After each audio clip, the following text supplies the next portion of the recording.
और योगी कैबिनेट का बहुत बड़ा फैसला आपको बता दें, अब यूपी में ही तय होगा डीजीपी।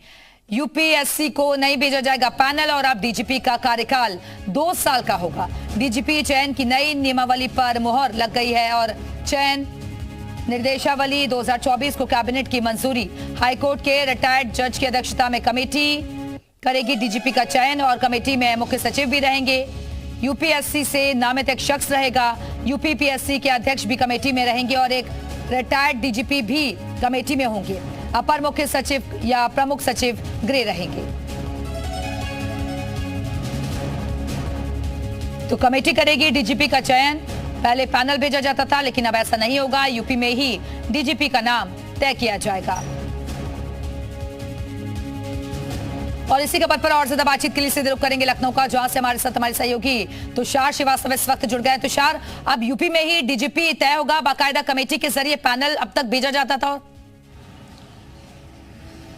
बिल्कुल, देखिए आपको बताऊं तो यूपी महानिदेशक पुलिस महानिदेशक निर्देशावली 2024 कैबिनेट में पास हो गया। हालांकि इससे पहले ये जो निर्णय था ये पंजाब में भी लागू हुआ था। अब उत्तर प्रदेश दूसरा ऐसा राज्य बना है जहां पर खुद यूपी ही जो सरकार है वो यूपी डीजीपी का नाम फाइनल करेगी। आपको बताऊं तो 2022 के बाद से अभी तक यूपी को अस्थाई डीजीपी नहीं मिल पाया था, क्योंकि जब मुकुल गोयल को यहां से हटाया गया तो उसके बाद यूपीएससी ने जब पूछा कि आखिर मुकुल गोयल को क्यों हटाया गया तो यूपी सरकार की ओर से ना ही इसका कारण भेजा गया और इस वजह से जो अगला अस्थाई डीजीपी बना था डीएस चौहान, उनको भी जो एक्सटेंशन था वो नहीं मिला।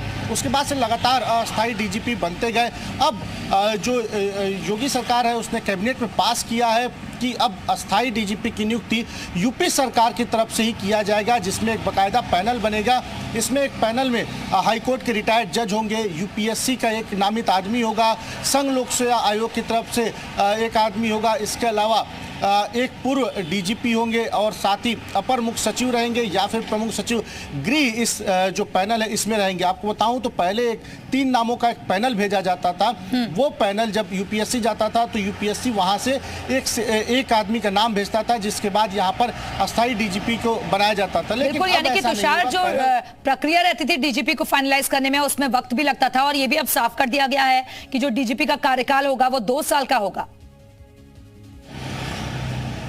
निश्चित तौर पे देखिए, अब डीजीपी का जो कार्यकाल होगा वो 2 साल का होगा। अच्छे अफसर, अनुभवी अफसर और अपने कामों को लेके जिनका अच्छा एक्सपीरियंस है उनको डीजीपी बनाया जाएगा। 30 साल की जिसकी आईपीएस की नौकरी होगी वही डीजीपी बनेगा। इसके अलावा उनका अनुभव देखा जाएगा, ट्रैक रिकॉर्ड देखा जाएगा, उनके कार्यकाल की अवधि देखा जाएगा। जिसकी अच्छी ट्रैक रिकॉर्ड होगा उसी को डीजीपी बिल्कुल अनुभव ट्रैक रिकॉर्ड देखा जाएगा और उसी के आधार पर प्रदेश में ही नाम फाइनलाइज होगा। बहुत बहुत शुक्रिया आपका तुषार इस जानकारी के लिए।